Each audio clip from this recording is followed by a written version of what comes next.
11월 20일 성서고고학 두 번째 시간 시작합니다. 훨씬 이제 화면이 좀 깨끗하죠. 우리 교재 헤롯 대왕에서 나사렛 예수 이르기까지 10장이 되겠고요. 신약 성서 고고학의 과제를 이제 이야기하면서 시작하고 있어요. 141조 우리 교재. 일단은 신약 성서 고고학에서는 이제 뭘 밝히고 싶어 하냐면은 이제 예수님에 대한 거죠. 역사적 예수에 관한 고고학적인 증거가 있느냐, 요거를 좀 이제 추적하고 있고요. 그 다음에 실제로 이제 예수님께서 그 역사적인 이제 인물이라고 했을 때 분명히 예수님의 무덤이 있었을 텐데 그 무덤이 발견이 되느냐, 거기에 더불어 이제 이 헤롯 대왕이 당시에 대단한 그 건축의 대가이면서 예수님 이제 헤롯 하면은 이제 헤롯 대왕을 얘기합니다. 그러니까는 물론 헤롯 안디바스 해가지고 이제 헤롯 대왕의 아들 이제 예수님을 이제 그 빌라도와 더불어 이제 십자가 달려 돌아가시기 전에 희롱했던 그 헤롯 말고 그 동방 박사를 만났던 그 헤롯 대왕, 그 헤롯 대왕이 당시에 그 이 유대 이제 로마의 제국의 허락하에 유대의 왕이었었는데, 근데 이제 그의 어떤 무덤이 발견되는가? 왜냐하면 그의 이제 건축물들은 좀 이따 또 제가 다음 시간에 사진들을 통해서 쭉 보여드리려고 하는데, 그런 건축물들은 발굴이 되는데 정작 그의 무덤은 아직 발굴이 안 됐다고 하는 거. 그 다음에 제가 지난주에 그 소개해드린 것처럼 그 에세네파와의 관련성, 세례 요한, 그 다음에 세례 요한, 광야에서 지냈던 세례 요한뿐만 아니라 또 광야에서 40일 금식 기도 하시고 나중에 또 세례 요한에게 이제 세례를 받은 예수님도 혹시 또 에세네파와 관련 있지 않는가, 이제 이런 또 그런 관심들이 있고요.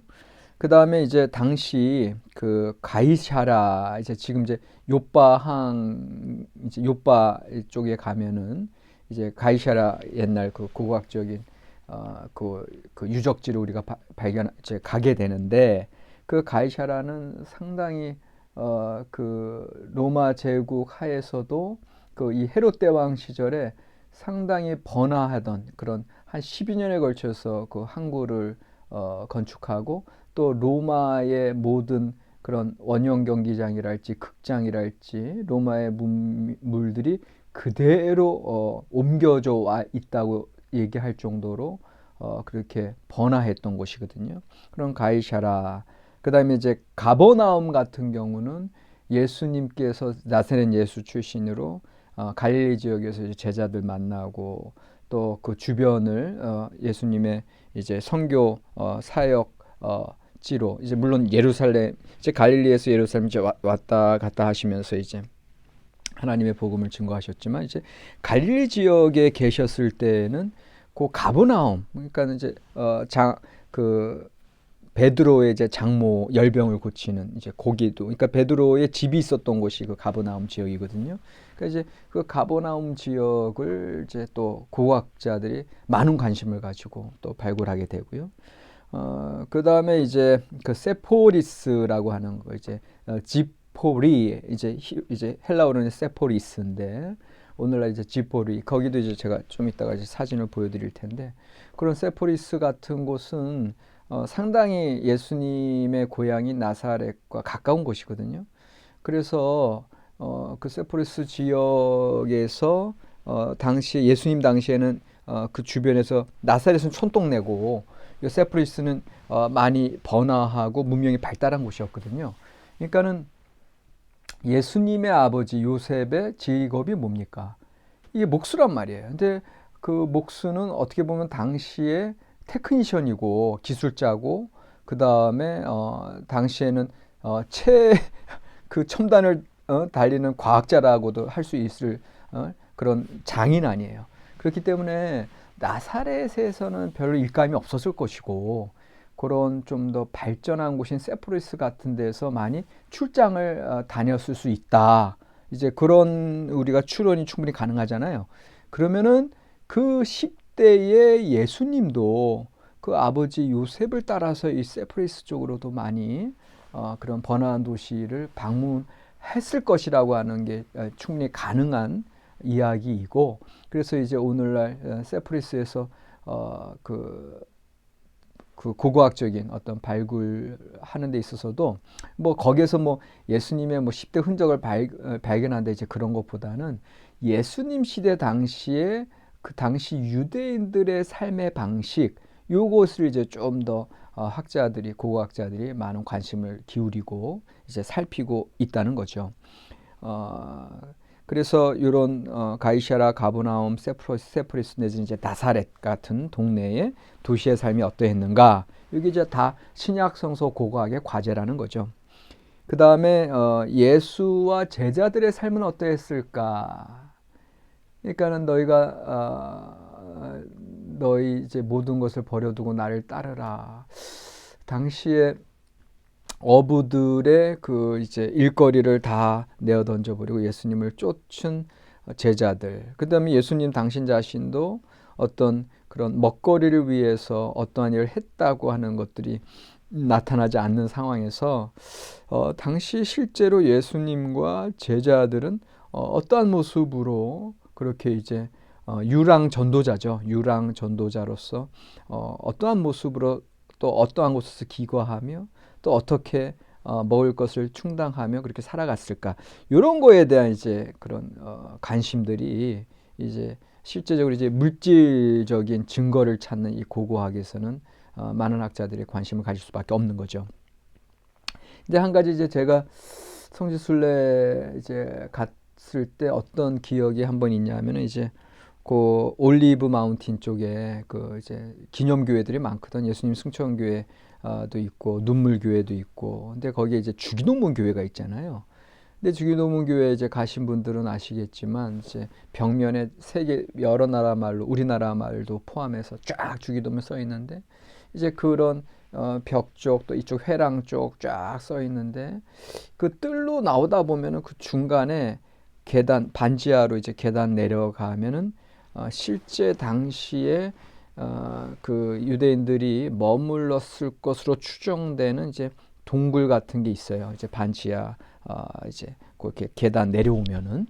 근데 이제 거기를 딱 들어가면 이제 그 제 가이드 분이 설명하는 것은 아마도 예수님과 제자들이 예루살렘 지역에 방문했다가 밤에 이제 그 밤을 지낼 만한 거처가 없을 때는 요런 동굴 같은 곳에서 지내셨을 것이다. 이제 이런 설명을 해요.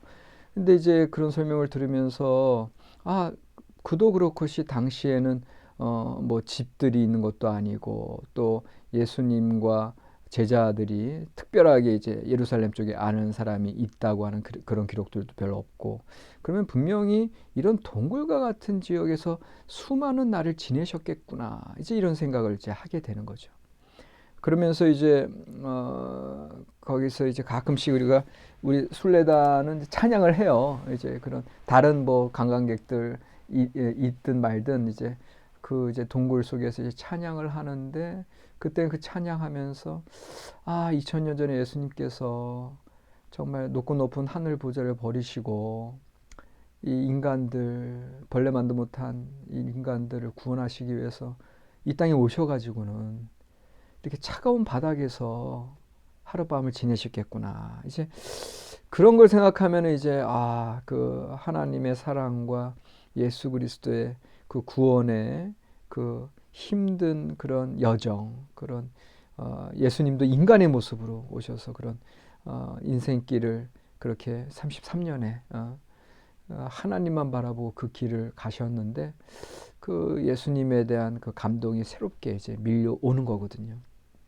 그러니까 이게 성지의 감. 그러니까 여러분들 이게 성서 고고학은 물질 역사를 눈에 보이는, 손에 잡히는 이런 물질 역사를 통해서 성경의 말씀들을 다시 돌아보게 하는 건데, 그런데 이제 이러한 같은 맥락에서 우리가 이제 성지순례를 간다고 하는 게, 이게 단지 우리가 추상적이고 관념적이고 신앙적이고 영적인 세계에만 머물러 있는 것이 아니라 실제로 성지순례에 가서 그 예수님께서 지내셨던 2000년 전에 지내셨던 그 현장에 선다고 하는 게 얼마나 귀한가. 그리고 그곳에서 느껴지는 감동은 비록 내가 2000년 21세기를 살고 있지만 이미 나는 예수님의 2000년 전에 그 시대와 연결되는 거죠. 예. 그러니까는 그런 경험들이 이제 너무 값진 또 우리 신앙에 어떤 새로운 활력을 주는 그러한 성지에서 느끼는 감동과 은혜가 되겠습니다. 이제 그래서 우리 책에서는 신약 성서 고고학과 관계된 시기는 바로 예수의 생애 바로 이전부터 이후에 이르기까지의 시기다. 그러니까 신약 성서 고고학의 시간적인 범위는 주전 40년 헤롯 왕의 통치 시기부터 예수님께서 또 십자가 달려 돌아가시고 또 제자들의 생애가 끝나는 주 1세기 말까지 그 이제 인문 한 200년, 200년 정도의 기간에 이제 불과한 거죠. 그러니까는 우리가 이제까지 이제 구약성서 고고학을 봤을 때는 사실은 한 그 발굴물들이 그렇게 발견이 안 되지만 성소와 관련돼서 이제 한 2000년부터 시작한다고 했을 때 400년에 끝나니까는 이제 구약성소의 어떤 그런 기간은 한 2500년의 기간 과 2500년의 기간에 비해서 이제 신약성서 고고학은 이제 200년 그 기간에 이제 집중되어 있고요. 그 다음에 그 지역 자체도 신약성서 고고학에 그 해당되는 지역은 이제 이스라엘 성지와 그 동편 요르단, 그 다음에 이제 터키와 이제 바울 사도의 그 이제 1차, 2차, 3차 전도 여행을 통해서 보면 이제 그리스 정도, 이제 나중에 이제 로마로 이제 압송되어 가는 이제 그 정도라면 이제 구약성서 고고학의 이제 공간은 뭐 고대 근동 지역 전역을 다 이제 포괄하고 있죠. 그러니까 그렇게 구약성서 고고학과 신약성서 고고학의 이제 차이는 그렇게 이제 있는 거고요. 특별히 우리 오늘 10장은 이제 헤롯 대왕에 대한 이야기를 지금 많이 하고 있어요. 그래서 헤롯 대왕의 시기 자체가 여러분들 아시다시피 이제 신구약 중간 시기인데 그 신구약 중간 시대의 역사라고 하는 것은 사실은 이제 알렉산더 대왕 이후에 헬라 제국이 이제 크게 한 네 군데로 나뉘면서 그러면서 이제 안티오쿠스 그 다음에 프톨레미, 그러니까는 요 소아시아 지역은 안티오쿠스 장군이 이제 자리 잡고 그 왕조 여전히 헬라 왕조고, 그 다음에 이제 이집트 지역은 이제 프톨레미 장군이 자리 잡고 여전히 거기도 헬라 왕조고.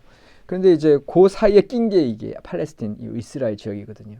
그러니까 이제 기원전 이제 300년부터 200년까지 이제 프톨레미 왕조가 이 이스라엘 지역까지 세력권을 확장하고 영향력을 미치다가 이제 주전 200년 이후부터는 200년부터 이제 그 마카베 항쟁이 일어나기까지는 이제 그 셀루시드 왕조가 이제 차지하게 되는 거거든요.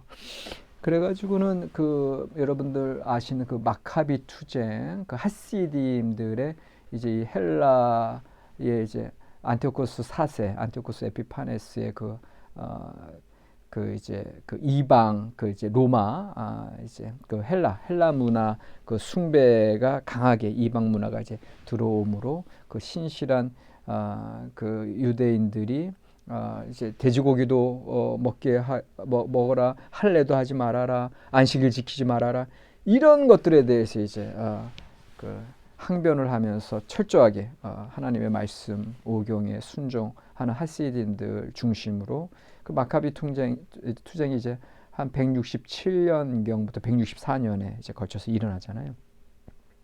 그러고 나서 성공적으로 그들이 이제 헬라 왕조로부터 이제 예루살렘 그 성전을 그들이 이제 탈환하게 되고 거기에 모든 부정한 것들 다 물리치고 그리고 제우스 신상 다 물리치고 헬라 신들 다 물리치고 이제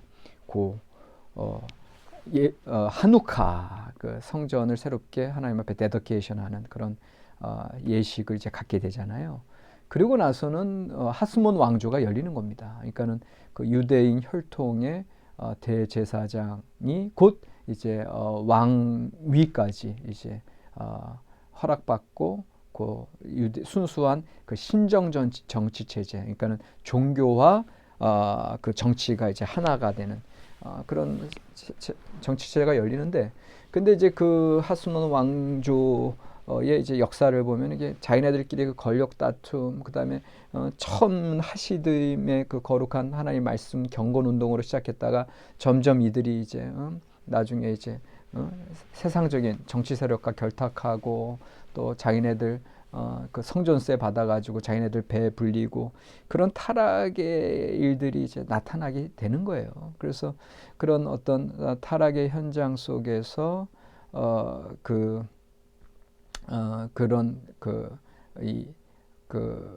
하스모니아 왕조와 이제 대결하는 그러한 세력들도 생기게 되고, 하시딤들은 이미 결별하고 그런 여러 가지 일들이 일어날 즈음에 이제는 그 이제 헬라 왕조가 이제 무너지고 이제 로마 헬라 제국이 이제 무너져 가면서 이제 로마 제국이 이제 자리하게 되잖아요.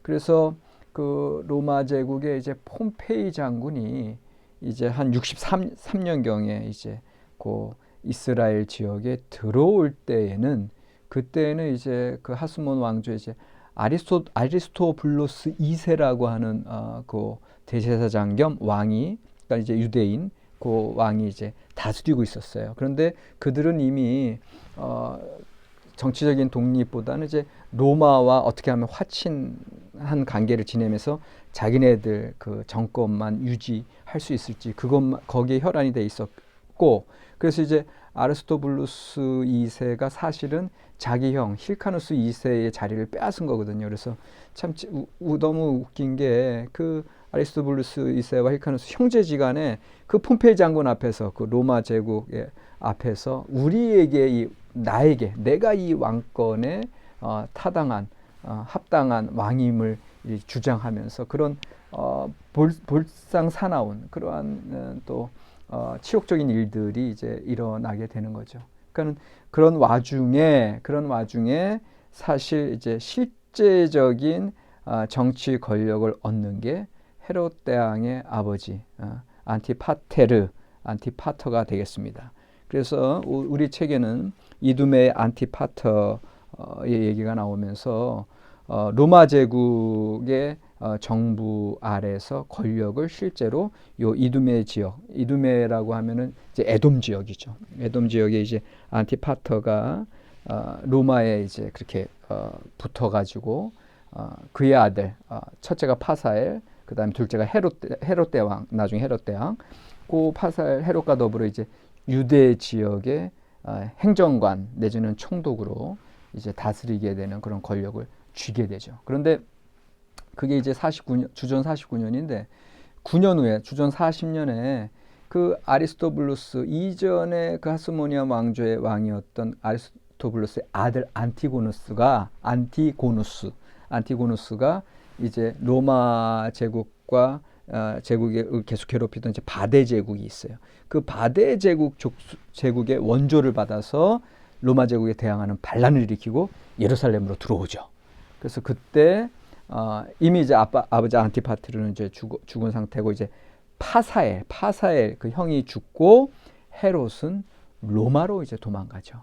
자기 가족들은 이제 그 마사다 요새에 이제 남겨두고 로마로 도망가서 로마 의회에서 그 헤롯이 이제 자기를 유대인의 왕으로 이제 인정해달라. 그리고 이제 지금 로마에 대항하는 그 안티고누스가 지금 예루살렘을 점령하고 있는데 나에게 군사력을 줘서 그 예루살렘을 이제 탈환하게 되면 내가 로마에 충성을 다하겠다. 이제 그래서 이제 그 로마의 그 승인을 얻어서 유대인의 왕으로 임명받고 돌아오게 되죠. 돌아와서 그 마사다에 남겨졌던 이제 가족들을 데리고 이제 예루살렘으로 이제 침범을 이제 하게 되는데 예루살렘을 공격을 하게 되는데 이게 한 3년간 걸려요. 그 예루살렘을 재탈환하는 기간이. 그래서 3년 후에는 완전히 이제 그 안티고노스 세력을 물리치고 명실공히 유대 지역에 이제 왕이 되기에 이릅니다. 근데 이제 요 헤롯 대왕은 정말 참 건축의 대가라고 이제 표현할 정도로 당시에 요 팔레스틴 지역, 이스라엘 지역에 아주 역사의 길이 남을 만한 그런 건축들을 많이 하게 됩니다. 이제 헤롯 대왕은 그만큼 어떻게 보면 좀 폭군이고요.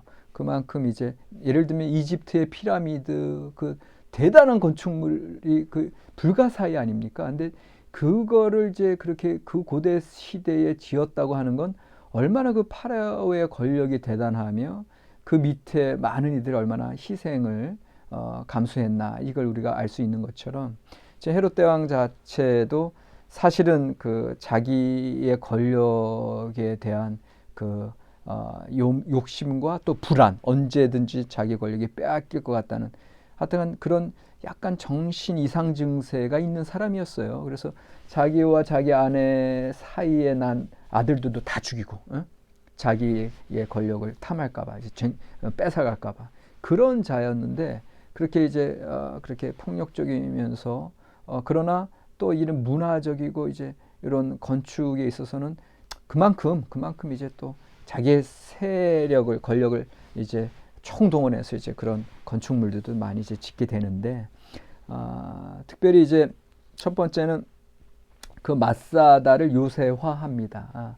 그러니까는 이미 그 권력에 대해서 그렇게 불안한 증세를 가지고 있던 사람이라 여차하면 그 마사다가 제 최후에 이제 자기가 버틸 수 있는 곳으로 그렇게 생각하면서 마사다를 요새화하는데 그만큼 이제 마사다는 천혜의 지역이에요. 이따가 이제 사진을 보여드리겠지만 그쪽에서 이제 감시도 사방 경계도 가능하고 그 밑에서 올라오기 힘든 그런 지역인데 그곳에 그가 겨울 궁전을 져요. 헤롯의 겨울 궁전을 짓는데 이게 참 당시에 그 놀라운 그 당시 시대의 기술로는 어떻게 이런 이게 북쪽 마사다 이제 북쪽 그 벼랑에 이게 3층 구조식으로 해가지고 3층씩 계단 구조의 그 겨울 궁전들이 딱딱 지어져 있거든요. 그러니까 그거 보면은 참 대단하다. 어떻게 보면 불가사의하게 느껴질 정도로 그곳에 이제 궁전을 지어놓고요. 그다음에 이제 로마식 목욕탕도 그 꼭대기에 그 당시에 그 최첨단의 기술을 이용해서 그 찜질방 그걸 또 지어놓은 곳을 이제 오늘날도 우리가 그 마사다 가게 되면 이제 그걸 확인하게 됩니다. 근데 이제 그 마사다의 그 헤롯의 겨울궁전도 대단한데 더 대단한 게 뭐냐면 그 하이파 남부에 아까 말씀드린 그 가이사랴 항구, 이 가이사랴 항구라고 하는 게 이제 그 시저스, 로마 황제 그 시저스에게 이 항구를 바칩니다 해서 이제 그 가이사랴 항구라고 이름을 짓는 거거든요. 주전 22년에서 10년까지 12년 동안 그 공사를 하게 되고 너무나 훌륭하게 지어진 곳이라서 그 후에 로마의 그 식민지령에 있던 그 팔레스타인의 그 수도가 이제 이 가이사랴가 오래도록 유지가 될 정도로 그만큼 당시에는 이쪽 이스라엘 지역에서 팔레스틴 지역에서 제일 번화하고 훌륭한 그런 항구 도시였고요. 그 유적으로 이제 좀 이따 사진 보여드리겠지만 뭐 대단한 그 로마 시대의 그 원형 경기장, 극장, 대경기장, 수로, 궁전, 시장, 창고, 항구 시설 등이 다 들어와 있습니다.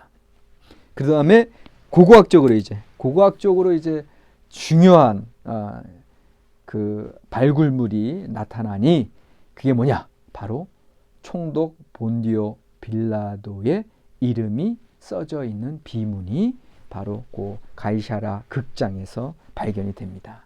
그래서 우리 책에 보면은 이제 이게 라틴어로 이제 되어 있는 이제 당시에 로마 제국의 이제 공식 그 언어가 라틴어였기 때문에 그 라틴어로 티베리움 폰티우스 필레이투스 프레펙투스 이두에 그래서 유다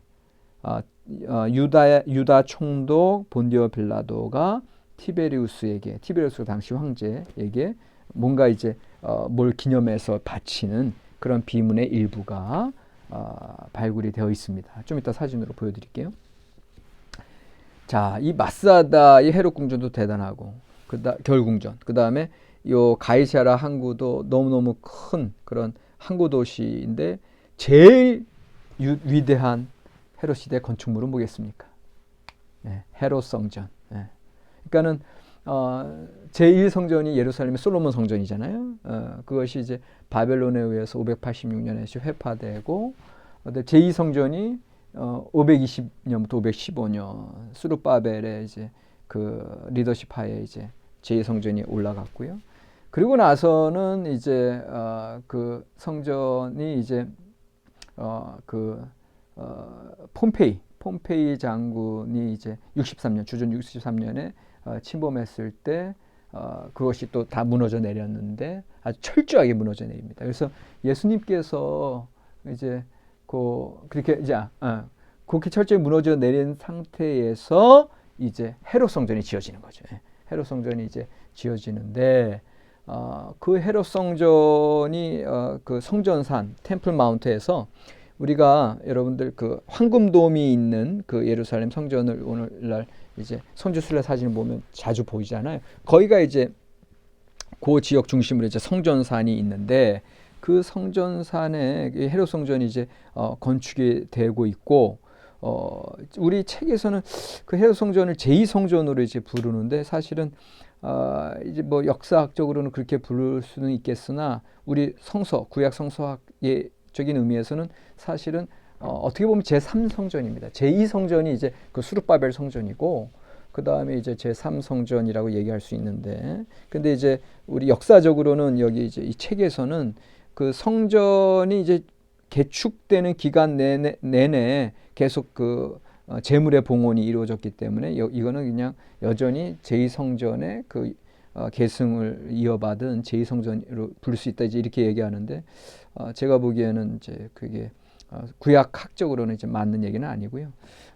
그리고 나서 계속해서 그 헤롯 성전 중심으로 그 다른 건축물들이 계속해서 확장이 되므로 결국 이 성전산의 그 헤롯 성전 컴플렉스가 미국 그 미식축구 경기장의 15개 크기의 면적으로 이제 확장이 됐다. 그래서 헤롯 성전 건축 자체가 고대 세계의 8대 불가사의 중에 하나다. 이제 이 정도로도 일컬어지고 있습니다.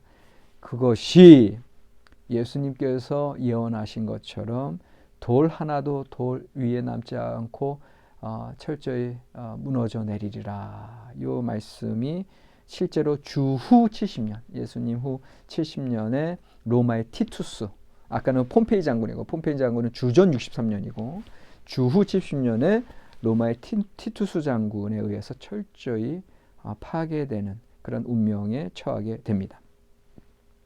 그다음에 이제 끝으로 헤롯 대왕의 유적이 있죠.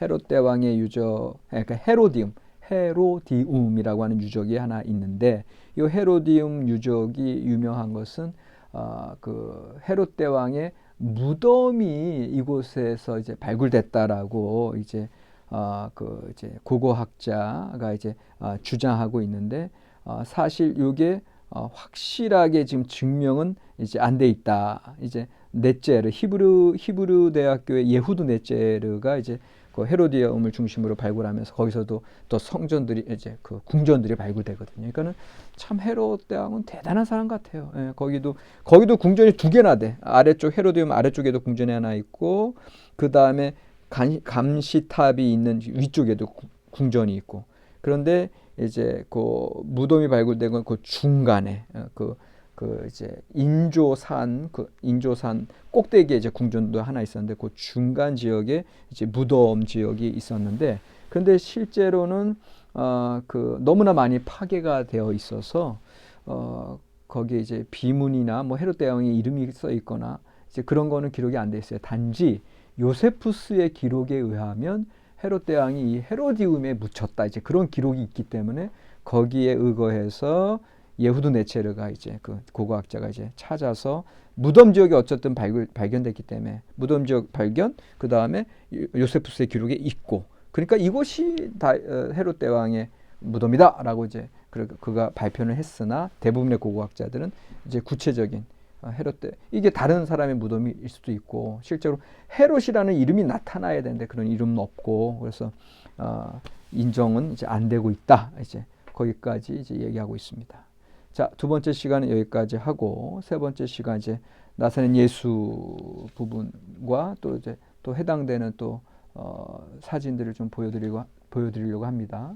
자, 이 두 번째 시간 출결 과제는 그 아까 그 이제 그 헤롯 대왕의 건축을 쭉 제가 설명을 드렸잖아요. 그래서 네 가지 건축에 대해서 간단하게 좀 정리를 그냥 간단하게 강의 들은 대로 그냥 뭐가 어떻게 어떤 건축물이고 참 이런 면에서 의의가 있다. 이렇게 두 번째 출교 과제를 부탁드리겠습니다. 세 번째 시간으로 넘어갈게요.